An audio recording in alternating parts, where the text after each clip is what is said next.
அதிமுக முதலமைச்சர் வேட்பாளர் எடப்பாடி பழனிசாமி அவர்கள் தேர்ந்தெடுக்கப்பட்டனர். தர்மபுரி அதிமுக கட்சி அலுவலகத்தில் பட்டாசு வெடித்து இனிப்பு வழங்கப்பட்டது.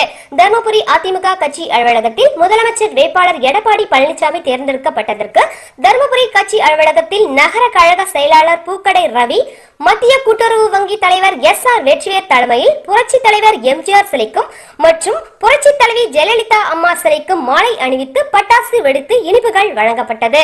தர்மபுரி ஒன்றிய குழு தலைவர் நீலாபுரம் செல்வம், தங்கராஜா, நதவரம் அரசு கேபிள் டிவி மாவட்ட தலைவர் தங்கராஜ், வெண்ணாம்பட்டி கூட்டுறவு வேளாண்மை வங்கி தலைவர் ராமசாமி, தகவல் தொழில்நுட்ப நகர செயலாளர் வீரா, 7வது வார்டு செயலாளர் நகர அம்மா பேரவை துணைத் தலைவர் ஜீவா அண்ணா, தொழிற்சங்க நகர செயலாளர் சுரேஷ், கார்த்திக், அம்மா பேரவை துணை செயலாளர் முருகன், வெண்ணாம்பட்டி கிளை செயலாளர் முருகேசன், முன்னாள் ஊராட்சி மன்ற தலைவர் கந்தசாமி, இலக்கியம்பட்டி ஊராட்சி மன்ற உறுப்பினர் விஜயகுமார் உள்ளிட்ட கட்சி தொண்டர்கள் கலந்து கொண்டனர்.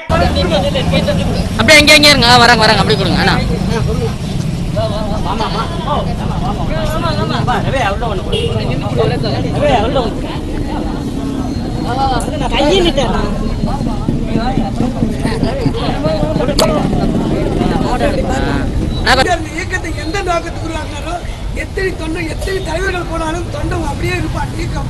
அது மாதிரி புரட்சி தலைவர் எம்ஜிஆர் சிறப்பாக ஆட்சி செஞ்சார்.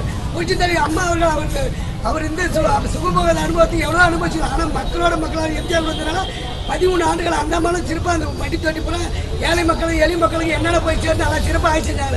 அது போல அதுக்கு பேர் எடப்பாடி பழனிசாமி இந்த 4 ஆண்டுகளாக சிறப்பாக அதையும் மீறி ஒரு படி மீறியாக மக்களுக்கு என்னென்ன தேவையோ, பசங்களுக்கு என்னென்ன தேவையோ, இளைஞர்களுக்கு என்னென்ன தேவையோ அதெல்லாம் பார்த்து செய்கிற உண்மையான இயக்கத்தை யாராலையும் அழிக்க முடியாது. மீண்டும் அதிமுக ஆட்சி தான் வரும் என்று சொல்லி நாங்கள் வந்த அனைவரும் இந்த இயக்கத்தில் என்னென்ன செயல்பாடு செய்தாரோ அங்கங்க பேச்சு தமிழ்நாட்டிலே தர்மபுரி மாவட்டத்தில் 5 தொகுதியும் அதிக ஓட்டு வெற்றி பெற்று இயக்கத்தை புரிதல் எம்ஜிஆருடைய ஆட்சி கனவு நிறைவேற்றும், புரிதல் அம்மாவுடைய கனவு நிறைவேற்றும், வருங்காலத்தில் நம்மளுடைய எதிர்கால பிள்ளைகளுக்கு சிறப்பாக அமைவும் ஆட்சி அமைக்க வேண்டும் பாடுபட வேண்டும்.